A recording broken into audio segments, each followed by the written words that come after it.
జగిత్యాల జిల్లా నుంచి వాళ్ళ వార్తలు ఒకసారి పరిశీలిస్తే జగిత్యాల జిల్లా పెగడపల్లి మండలం బతికేపల్లి గ్రామస్తులంతా కూడా తీవ్ర ఎత్తున నిరసన వ్యక్తం చేస్తున్నారు. ఎందుకంటే తమ గ్రామాన్ని రెండుగా విభజించేటువంటి ప్రయత్నం చేస్తున్నారు. కాంగ్రెస్ పార్టీకి చెందినటువంటి ఎమ్మెల్సీ జీవన్రెడ్డితో పాటు తాజా మాజీ సర్పంచ్ జీవన్రెడ్డి మరదలుగా ఉన్నటువంటి శోభారాణి వీరంతా కలిసి గ్రామాన్ని విభజించి కుట్ర చేస్తున్నటువంటి వల్ల కలెక్టరేట్కు భారీ ఎత్తున తరలివచ్చి ట్యాంకర్ ఎక్కి నిరసన వ్యక్తం చేశారు. ఈ క్రమంలో కలగజేసుకున్నటువంటి పోలీసులు తక్షణమే పూర్తి స్థాయిలో అధికారులకు నివేదిస్తాము, ఎటువంటి ఇబ్బంది కాకుండా చూస్తామని చెప్పడంతో ఆందోళన విరమించారు. అయితే ఈ క్రమంలో గ్రామాన్ని విభజిస్తే మాత్రం పూర్తి స్థాయిలో ఆందోళనకు దిగుతాం, గ్రామస్తులంతా కూడా తీవ్ర ఎత్తున ఆందోళన చేస్తామని చెప్పడం జరిగింది. దీంతో వారంతా కూడా నిరసన విరమించారు.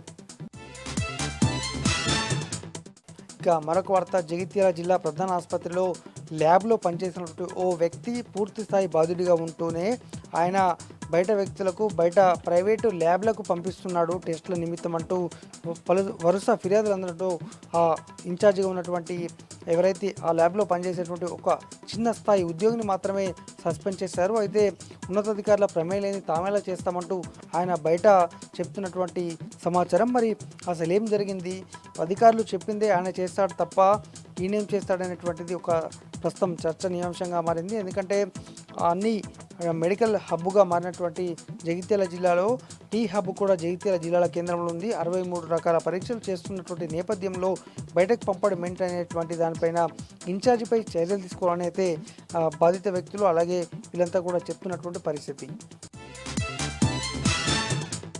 ఇక మరొక వార్త, మల్యాల మండలం రామన్నపేట గొల్లపల్లి గ్రామంలో ఆమ్లెట్ విలేజ్ ఉన్నటువంటి గొల్లపల్లి గ్రామానికి సంబంధించినటువంటి ఓ 13 ఏళ్ల బాలిక మొన్న సాయంత్రం మిస్సింగ్ కలకలను రేపుతోంది. అయితే ఆ బాధిత సంబంధించినటువంటి కుటుంబ సభ్యులు పిఎస్లో ఫిర్యాదు చేయగా ప్రస్తుతం పోలీసులు ఎంక్వైరీ చేస్తున్నారు.